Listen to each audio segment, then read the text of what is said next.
Hello and welcome back. And in this video, we're going to be talking about color stops. Okay, so gradient with color stops. So it's going to be a very small section, but I just wanted to touch upon this point where you can, instead of relying on unit points or basically colors, not the unit points, scratch that. Instead of relying on basically just defining the colors, you can actually define different colors with color stops, where that color stops and where next color basically applies. So you're gonna basically be able to define points at which your color can have like start and end point. Okay, so let's go ahead and take a look. So we're gonna say gradient, and we're gonna create our gradient object here with not colors but stops this time. Okay, and stop is gonna be initialized. So we're gonna say initialize, and now this takes a color, so we're gonna say this time, for example, green color, and we're gonna say location starts from 0. Okay, and then we create our next. So let me put this in new line so we have it clearly where it is ending. Okay, there we go.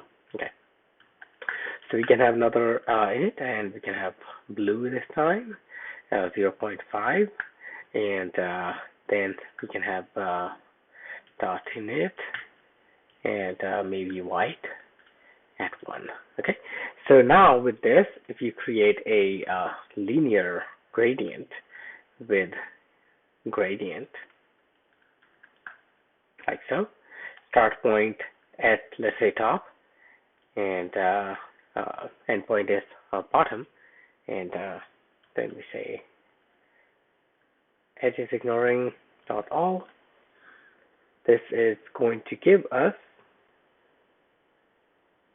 a nice view of 3 different colors mixed with our defined color points. As you can see, green is starting from 0, ending like almost somewhere here, and then blue is starting, like, as you can see, the green and blue starts to mix together, and then blue starts here, almost ends here, then your next one starts. Now you can actually like take it further, so you can say,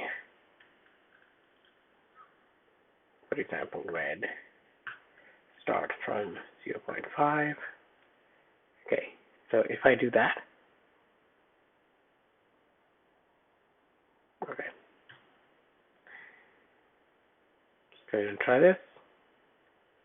And we should have our we should have a red color, so you can see, like, how we have our colors distributed, and we've created this nice colorful view. And you can actually even change the endpoint to bottom trailing, and there you go. Okay, so that's something that you can do with the color stops. Now I said, like, you can have UnitPoint with X and Y values. So let's take a look at that one too. So we're gonna say X and Y starts from 0, 0. Okay, and for the starting point, and for the ending UnitPoint, we're gonna say 0.5, 0.5. Okay, so let's go ahead and insert those two to fix that. And there we go. So as you can see, we created this unit point, so that means our end is not at the bottom trailing, but our end is actually right in the middle of the screen. So this is how you can create this view that only has, like, half of the gradient. Even though the view is actually covered full, you only have half of the gradient going from one direction to the other.